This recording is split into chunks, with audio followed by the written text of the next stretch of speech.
अस्सलामुअलैकुम। कैसे हैं आप सब? उम्मीद करती हूँ आप सब खैरियत से होंगे और अल्लाह के फजल करम से मैं भी खुश हूँ, ठीक हूँ। और मैं जा रही हूँ गांव पे। थोड़ा सा इन लोगों को काम था तो उन्होंने कहा चलें घूम कर आ जाते हैं 1-2 घंटे के लिए।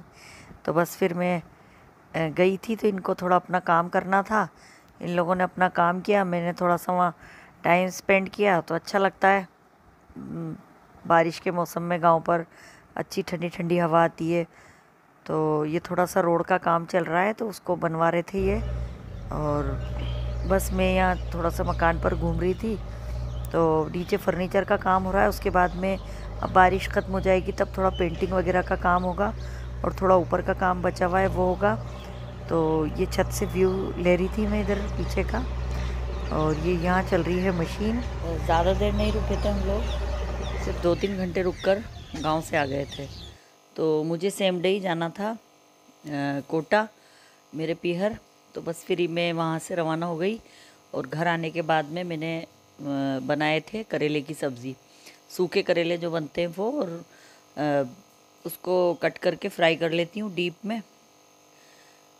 डीप फ्राई करने के बाद में जब ये कुरकुरे हो जाते हैं तो बस इसमें फ्राइड ओनियन मिलाऊंगी और नमक मिर्च मिलाकर, और ये जो दाल के पराठे बनाऊंगी मैं आज, बस उसी के साथ हम खा लेंगे। तो ये था हमारा लंच के बाद में हम लोग निकलेंगे कोटा के लिए, क्योंकि बेटी का बर्थडे है नेक्स्ट डे। तो उसी को सरप्राइज़ देने के लिए जा रहे थे। तो बस ये खाने की तैयारी करने के बाद में पैकिंग कर लूँगी मैं। तो ये बस ये इसी तरह से गोल्डन ब्राउन करने होते हैं इसको। और थोड़ा सा इसमें क्या है, इसका कड़वापन कम हो जाता है इस तरह से फ्राई करने के बाद में। तो बस मैं इसको निकाल लूँगी इसके कुरकुरे होने के बाद, और इसमें सिर्फ मैं फ्राइड ओनियन मिलाऊंगी। अगर फ्राइड ओनियन ऑलरेडी रखे हुए नहीं होते हैं तो फिर मैं इसी तरह से उनको भी फ्राई कर लेती हूँ और फिर एक साथ मिक्स करके थोड़े से ऑयल में नमक मिर्च मिला देती हूँ बस। तो बहुत टेस्टी लगते हैं ये, और पराठे वगैरह के साथ में बहुत अच्छी रेसिपी है ये। आप अगर इस तरह से नहीं बनाते होंगे तो एक बार ज़रूर ट्राई करना।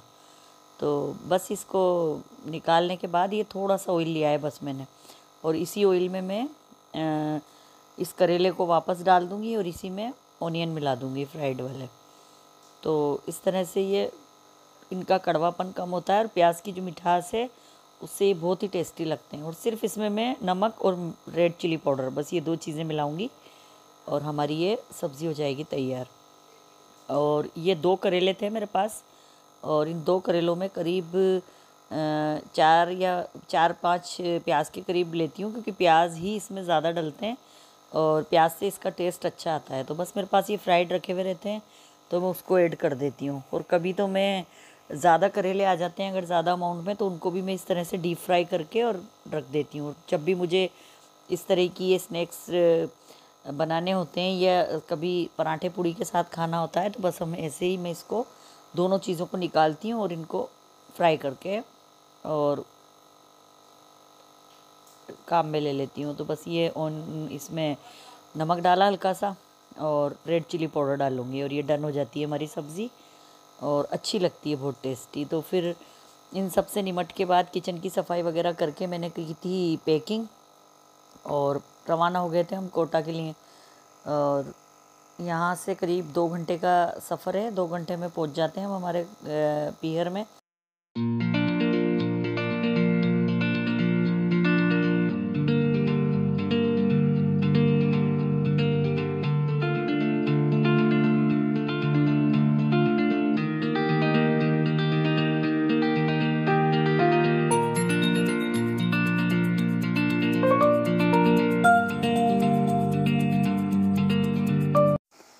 तो करेले की सब्ज़ी बनाने के बाद मैंने की किचन की थोड़ी बहुत सफाई, और थोड़ी बहुत जाने के लिए जो पैकिंग करनी थी मुझे, मैंने वो की।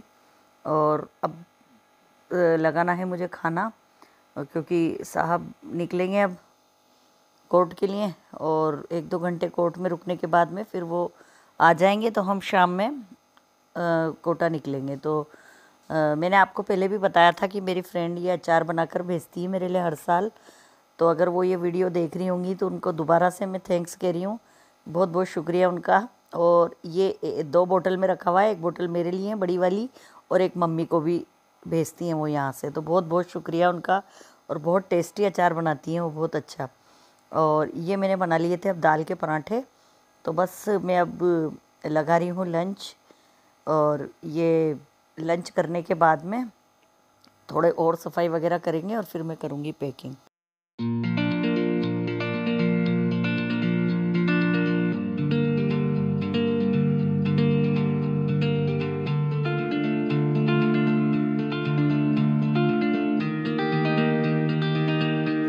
तो ये अचार टेस्ट करने के लिए निकाला था मैंने, तो बहुत ही टेस्टी अचार बनाए।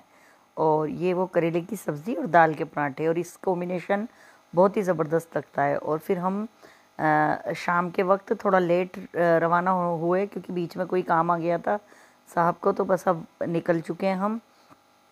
और रास्ते में एक एक्सीडेंट होते होते बचा। हमने देखा कि आगे का रास्ता थोड़ा ब्लॉक हो रहा है क्योंकि ये सीमेंट से भरी हुई, जो इसको क्या बोलते हैं, सीमेंट से भरा हुआ कुछ ट्रोला वगैरह था ये, तो ये रोड पे पलट हो गया था। तो सारे रोड पे सीमेंट ही सीमेंट के कट्टे बिखरे हुए थे और उसको उठाने में और इसमें हमें 10 मिनट वेट करना पड़ा।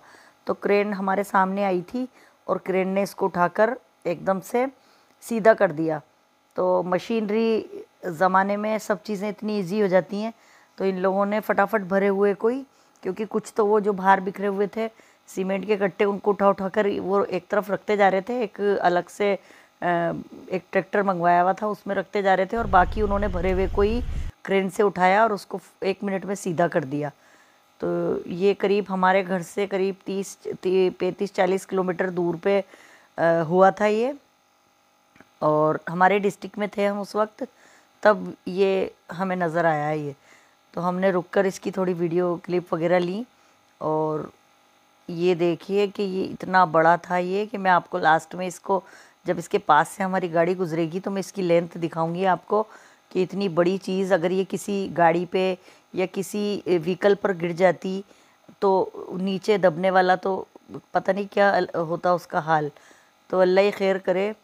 जब भी हम सफ़र करते हैं तो एक जान हथेली पर लेकर ही जाते हैं। पता नहीं जब साथ खैरियत से पहुंच जाए हम, तभी वो होता है कि हाँ चलो अल्लाह का शुक्र है।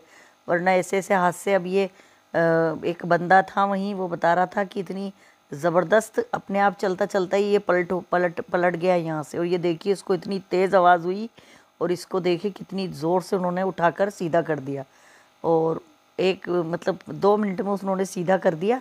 और मशीन से सारे के सारे जो उसके कट्टे थे वो एक तरफ कर दिए और फिर रास्ता क्लियर कर दिया। तो जो गाड़ियाँ अटकी हुई थी, उधर वाली उधर, इधर वाली इधर, वो 5 मिनट में हम क्रॉस कर गए इधर से उधर।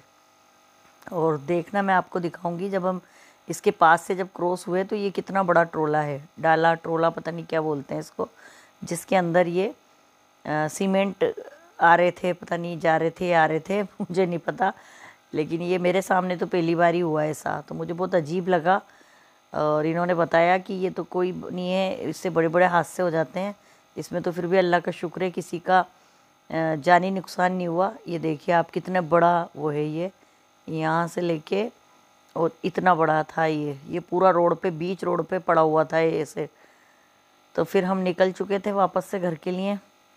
और घर पहुँचने के बाद आप मेरे भतीजे की मैं क्लिप ऐड कर रही हूँ, आप उसको देखना। और आज का मेरा यही व्लॉग था। अब आगे जाके इंशाल्लाह आपके साथ शेयर करूँगी। अल्लाह हाफिज़।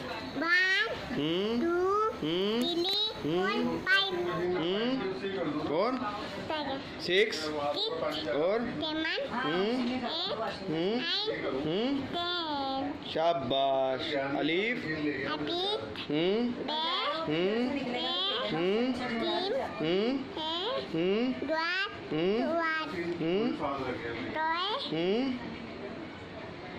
और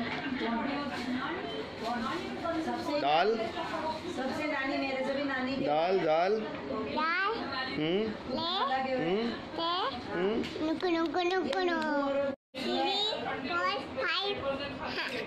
और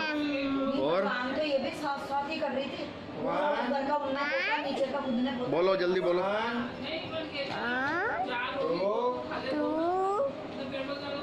और 3 4 5 5 6 7 8 9 10 अलीफ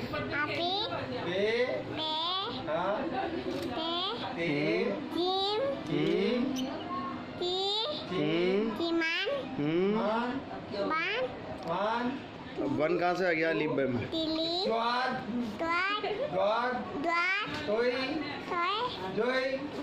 N